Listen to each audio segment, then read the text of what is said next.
मोदी इस्तीफा दो, क्यों सोशल मीडिया पर प्रधानमंत्री को इस्तीफा देने की मांग उठ रही है? क्योंकि इधर शब्द जल रहे थे, उधर भाषण चल रहे थे। महामारी पर चंद सवाल आका को खल रहे थे। नया किला जीतने के अरमान मचल रहे थे। ऑक्सीजन नहीं था, प्राण निकल रहे थे। टीका महोत्सव के सुझाव चल रहे थे, शमशान गुलजार थे, घर दहल रहे थे और साहब बेफिक्र थे। आज कुछ ऐसा ही हाल है हमारे देश के प्रधानमंत्री का। उन्हें ना तो जलती हुई चिताएं दिख रही है और ना ही देश की जनता की चित्कार सुनाई दे रही है। तो इस वीडियो में आपको कुछ 4-5 अहम सच से रूबरू करवाएंगे जो फिर एक बार सरकार का मुखौटा उतारेगा। नमस्कार, आदाब, मैं हूं अदिति। सबसे पहले बात करते हैं बंगाल चुनाव पर, क्योंकि हमारे प्रधानमंत्री जी को चुनाव बड़ा पसंद है। बार बार चुनाव और रैलियों के लिए भाजपा सरकार खूब कोसी जा रही है, उनकी धज्जियां उड़ाई जा रही है, पर फिर इनको कोई फर्क नहीं पड़ता। सोशल मीडिया पर तो लोग यह भी कहने लगे कि भाजपा जो है वो बिल्कुल कुत्तों की पूंछ की तरह है। आप चाहे कितना भी सीधा करने की कोशिश कर ले, वो टेढ़ा तो हो ही जाता है। सबसे पहले राहुल गांधी ने बंगाल में चुनाव प्रचार को रद्द किया। देखते ही देखते कोरोना के बढ़ते मामलों के बीच टीएमसी का ऐलान, ममता बनर्जी कोलकाता में नहीं करेंगी कोई रैली। देश जल रहा है, लेकिन मोदी जी चले सोनार बांग्ला बनाने। सब पार्टियों ने अपनी चुनावी रैली रद्द कर दी, लेकिन बीजेपी के लिए करेंगे या मरेंगे वाला सीन है बंगाल में। मतलब कुछ भी हो जाए, बीजेपी को बंगाल चाहिए। एक महिला के सामने हारना शायद अमित शाह, नड्डा और मोदी जी को रास नहीं आएगा, इसीलिए सब ने रैलियां रद्द कर दी, लेकिन बीजेपी ने नहीं की।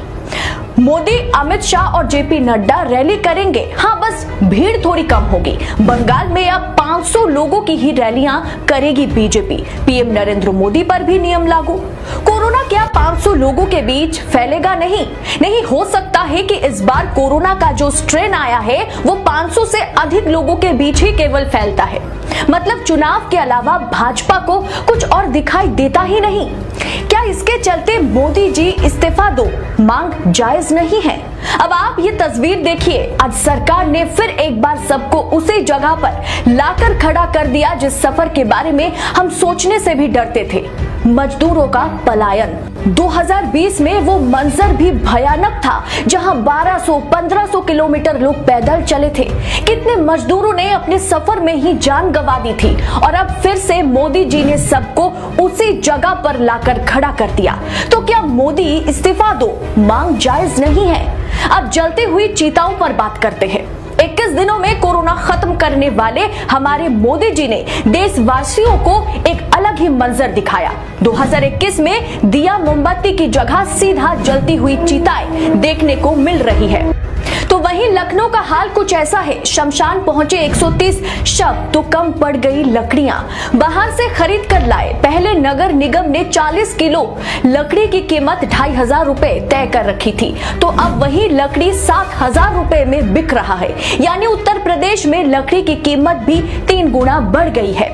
आज पूरे देश में जो स्थिति पैदा हुई है, उसके चलते क्या मोदी जी इस्तीफा दो मांग जायज नहीं है? तो वहीं उत्तर प्रदेश में सरकार और हाईकोर्ट के बीच जंग छिड़ गई। हाईकोर्ट के खिलाफ योगी सरकार सुप्रीम कोर्ट पहुंच गई। क्यों? क्योंकि हाईकोर्ट ने आम जनता के बारे में सोचा है। क्योंकि इलाहाबाद हाईकोर्ट ने उत्तर प्रदेश के 5 बड़े शहर वाराणसी, कानपुर, प्रयागराज, लखनऊ और गोरखपुर में 26 अप्रैल तक लॉकडाउन लगाने का आदेश दिया। फटकार लगाते हुए यह भी कहा, किसी भी सभ्य समाज में अगर जन स्वास्थ्य प्रणाली चुनौतियों का सामना नहीं कर पाती और दवा के अभाव में लोग मरते हैं, तो इसका मतलब है कि समुचित विकास नहीं हुआ। स्वास्थ्य और शिक्षा एक साथ चलते हैं। शासन के मामलों के शीर्ष में रहने वाले लोगों को वर्तमान अराजक स्वास्थ्य समस्याओं के लिए दोषी ठहराया जा सकता है। लेकिन योगी जी ने हाईकोर्ट को साफ शब्दों में कह दिया कि लॉकडाउन लगाना किसी भी हाल में संभव नहीं है, और हाईकोर्ट को चुनौती देने के लिए योगी सरकार सुप्रीम कोर्ट पहुंच गई। सरकार की जनता और इस कोरोना वायरस पर इतनी लापरवाही ने अच्छे अंधभक्तों को भी हिला कर रख दिया। आज जग जाहिर है कि सरकार nation versus Bharatiya Janata party के तौर पर लड़ रही है। किससे? आम जनता से। किससे? लोकतंत्र से। क्या यह शर्मनाक नहीं है? क्या इसके चलते रिजाइन मोदी की मांग गलत है? आप अपनी राय कमेंट कर जरूर लिखिएगा। साथ ही देश नीति के साथ यूं ही बने रहे, क्योंकि देश नीति जो हमेशा